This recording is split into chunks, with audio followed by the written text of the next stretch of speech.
Bienvenidos a este capítulo especial de nuestro podcast. Hoy nos sumergimos en un tema que para millones de personas es el centro de la semana, pero que a menudo quizás se vive más por costumbre que por una comprensión profunda. Nos referimos a la participación fructuosa de los fieles laicos en la Sagrada Eucaristía. Es un manual de recomendaciones. Recopila directrices del magisterio de la Iglesia, del derecho canónico y de fuentes oficiales. Básicamente busca poner sobre la mesa cómo debería ser la participación en la misa según la propia Iglesia. Y hoy esa es nuestra misión. Vamos a desglosar qué significa realmente la participación consciente, activa y fructuosa. Ajá, porque según el manual es muchísimo más que simplemente estar presente. Vamos a seguir el camino que propone el documento, que es un viaje que busca transformar a alguien que va a misa en alguien que la vive de verdad. Un camino en 3 fases. Exacto. Y ese viaje empieza mucho antes de llegar al templo. Bien, empecemos por ahí. El manual insiste en que la preparación es clave. Fundamental. Y no se refiere a salir con tiempo de casa para no llegar tarde, ¿verdad? No. Estamos hablando de una preparación total. Abarca la mente, el alma y hasta el cuerpo. Comienza con lo que llama la preparación remota. Remota, ¿a qué se refiere? A la comprensión doctrinal, o sea, a entender a qué se va. Las fuentes son muy claras en que la misa no es un simple recuerdo de la última cena, sino una actualización real del sacrificio de Cristo. A ver, explícame. Eso no es como ver una película sobre un hecho histórico. Exactamente esa es la distinción. No es un recuerdo, sino que en la teología católica ese hecho se está haciendo presente de nuevo en ese momento. Entiendo. El manual describe 4 dimensiones. Es un memorial que hace presente el misterio, afirma la presencia real de Cristo en la Eucaristía, es una acción de toda la Iglesia, no solo del sacerdote. Ajá.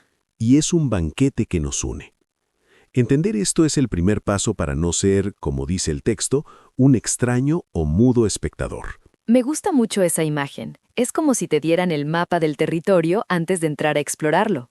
Y también menciona que es importante conocer las partes fijas de la misa, el ordinario. Claro, porque ahí rige el principio de lex orandi, lex credendi. Espera. Tradúceme el significado de eso que acabas de decir. Significa que la ley de la oración establece la ley de la fe, o sea que en la forma en que la Iglesia reza oficialmente en su liturgia, moldea y enseña lo que cree. Si participas conscientemente en esos ritos, en esas oraciones, estás aprendiendo y afirmando la fe de una manera muy profunda. No es solo intelectual. Es decir, la mente y corazón tienen que estar en sintonía, pero imagino que no se queda ahí. Si uno se prepara por dentro, eso se tiene que notar por fuera, ¿no? Absolutamente. ¿Qué dice el manual sobre las cosas externas, como la vestimenta o incluso la comida? Y aquí es donde el manual se pone muy práctico. Menciona 2 puntos externos muy concretos que manifiestan ese respeto interior. El primero es el ayuno eucarístico. El Canon 919 dice que hay que abstenerse de comida y bebida, salvo agua y medicinas. ¿Por cuánto tiempo? 1 hora antes de recibir la comunión. 1 hora es un recordatorio físico, ¿no? Un pequeño sacrificio que te prepara para lo que vas a recibir. Esa es exactamente la intención. Y el segundo punto es la vestimenta. El manual lo aborda de forma indirecta. Cita el catecismo sobre el pudor y la decencia. La perspectiva del documento no es la de una policía de la moda, para nada. Claro. Sino de la entender que el cuerpo también comunica. La idea es que la vestimenta refleje que eres consciente de que estás en un lugar y un momento sagrados. Es una forma de expresar el honor que le das al misterio. Por eso se referencia a normas muy concretas como las de la Basílica de San Pedro en Roma. Cubrir hombros y rodillas. Se trata de evitar la distracción, tanto la propia como la ajena. Exacto. Es una cuestión de enfoque. Y esa preparación práctica se extiende incluso a la logística de la parroquia. ¿Cómo así? Sí, el manual detalla la preparación de los ornamentos, los vasos sagrados, el cáliz, el corporal, el purificador y hasta el registro de las intenciones por las que se ofrece la misa, asegurando que se cumpla la voluntad de la persona que la registró. Leí una parte que me llamó la atención sobre el punto de venta de artículos religiosos dentro de la iglesia. Eso es muy común. Y muy delicado. El documento es muy claro con este asunto, citando el derecho canónico. Se prohíbe cualquier cosa que no esté en armonía con la santidad del lugar. La actividad comercial no debe opacar el espíritu de oración. Y la entrada debe ser siempre gratuita. Siempre. Todo debe fomentar el recogimiento. Y eso nos lleva a la preparación final justo antes de que empiece la misa, el silencio sagrado. Entiendo lo del silencio, pero el manual es un poco idealista o da alguna clave para lograr ese recogimiento en medio del caos. Es una pregunta muy válida. El manual no es ingenuo. La recomendación del silencio es tanto para la persona como para la comunidad. Se trata de crear una cultura de reverencia, pero a nivel personal, el consejo es enfocarse. Una buena práctica que recomienda es la Lectio Divina. Leer y meditar las lecturas del día antes de salir de casa. Eso mismo. Así ya llegas con un tema en mente y es más fácil desconectarse del ruido de afuera. De acuerdo. Entonces, la persona ya está preparada mental, espiritual y hasta físicamente. Comienza la celebración. ¿Cómo se ve en la práctica esa participación de la que habla el documento? Pues el concepto teológico central aquí es el sacerdocio común de los fieles. A ver, esto del sacerdocio común es como decir que todos tenemos un rol activo, no solo el sacerdote, que no estamos viendo una obra de teatro, sino que todos estamos en el escenario. Esa es una gran analogía. Significa que por el bautismo cada fiel tiene la capacidad de hacer de su vida una ofrenda a Dios.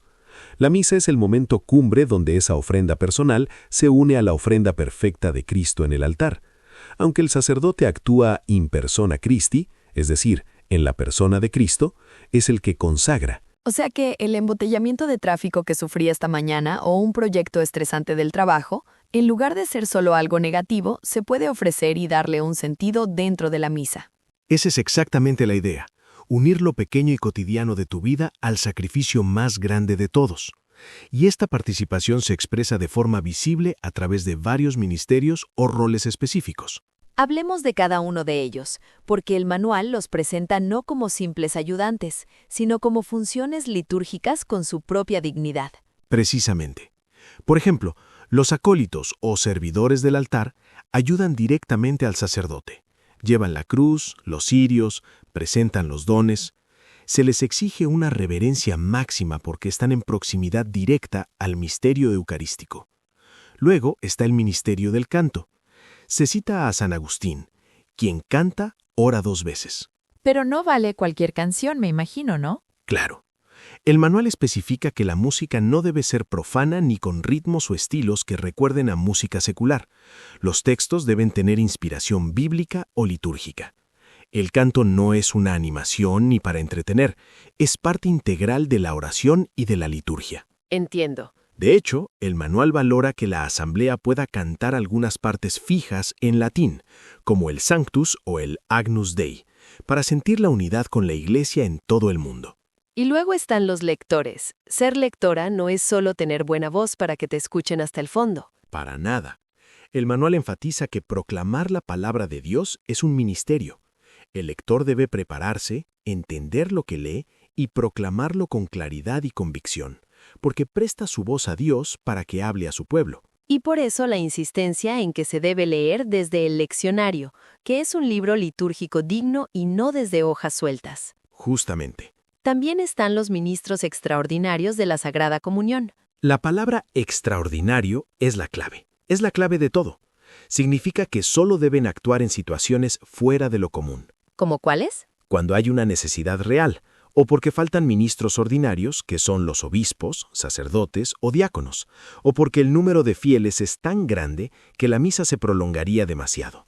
No es un rol para dar más participación o por conveniencia, sino por una necesidad pastoral genuina. El manual también detalla normas de actuación muy estrictas. Por ejemplo, dice que no pueden tomar el copón del altar ellos mismos. La norma litúrgica es clara. No deben acercarse al altar antes de que el sacerdote haya comulgado, y es el sacerdote quien les entrega el copón o el cáliz. Tampoco pueden darse la comunión a sí mismos. Entiendo. Todo esto busca salvaguardar la reverencia y la distinción de roles. Exacto. Y más allá de estos ministerios, la participación de toda la asamblea también se expresa con el cuerpo, ¿cierto? Por supuesto. El cuerpo ora junto con el alma. El manual detalla las posturas como un lenguaje de fe. Escuchar la palabra sentados, que es una postura de discípulo. Profesar la fe y orar de pie, signo de resurrección. y preferiblemente arrodillarse durante la consagración como el máximo signo de adoración.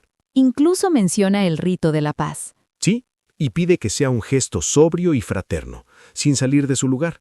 La idea es no romper la concentración justo antes del momento más sagrado de la comunión. Un gesto con los más cercanos es suficiente para expresar la unidad. De acuerdo. Después de la comunión llega la bendición y la oración final, y el sacerdote dice «Ite missa est», que yo siempre pensé que era una forma elegante de decir «la ceremonia terminó, pueden irse». Pues resulta que es todo lo contrario. No es un final, es un comienzo. Esa frase es la que le da nombre a todo el rito. Misa viene del latín missio, o sea que «ite missa est» significa algo como «vayan, la misión comienza». Precisamente. No es una simple despedida, es un envío. Has sido alimentada con la palabra y la Eucaristía, no para quedártelo, sino para cumplir una tarea. Llevar a Dios a tu vida cotidiana, a tu familia, a tu trabajo.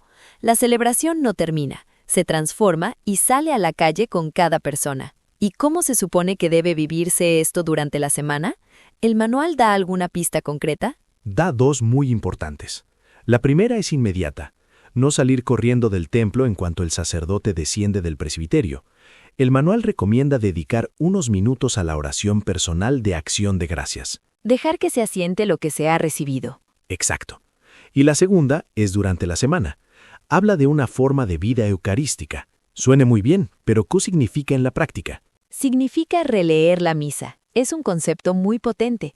Consiste en tomar la palabra que escuchaste el domingo y meditarla el lunes o el martes. Recordar las ideas de la homilía y preguntarte ¿cómo aplico esto a esta decisión que tengo que tomar o a este problema familiar? Es como si la misa te diera el material para trabajar espiritualmente toda la semana. Justo así. La Eucaristía no queda como un acto aislado de una hora, sino que se convierte en la fuente y el motor que nutre toda la existencia. El objetivo final es que tenga una incidencia real en la conducta, que te impulse a llevar la caridad y la paz de Cristo al mundo. El manual usa una imagen preciosa para describir esta misión del laico, ser pan partido para la vida del mundo. Entonces, si unimos todas las piezas, ¿qué panorama nos queda? Este análisis nos muestra una visión de la misa como un proceso increíblemente integral. No es un evento aislado, es un ciclo de preparación y misión que busca transformar toda la vida.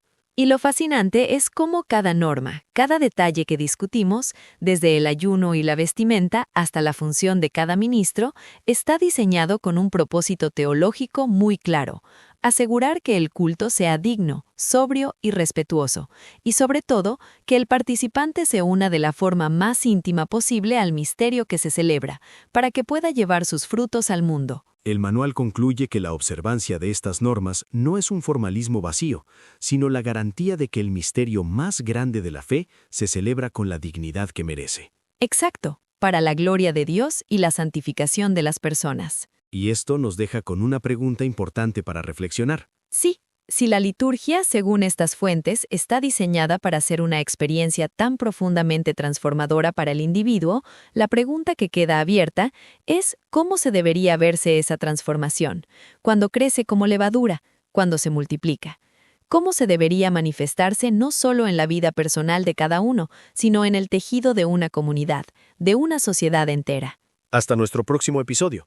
Quienes quieran recibir las láminas que vimos hoy, el manual detallado y otros recursos útiles, nos escriben y se los hacemos llegar.